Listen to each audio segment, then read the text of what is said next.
అంబేద్కర్ కోనసీమ జిల్లా మామిడికుదురు మండలం కరవాక గ్రామంలో వెలిసిన శ్రీదేవి భూదేవి సమేత వెంకటేశ్వర స్వామివారి ఆలయ భక్తుల విశ్వాసానికి ప్రతీకగా నిలుస్తుంది.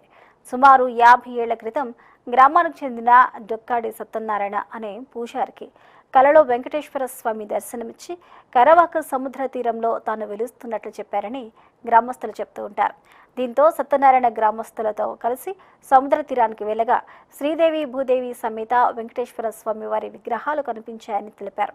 అక్కడే చిన్న పందిరి ఏర్పాటు చేసి నిత్య పూజలు నిర్వహించేవారు.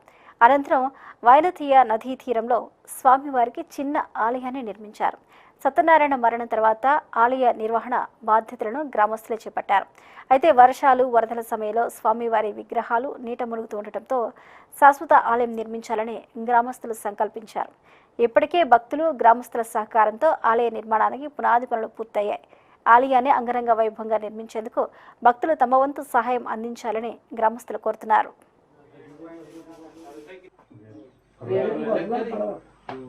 బాగా ఫ్లోటింగ్ ఎక్కువైపోయినప్పుడు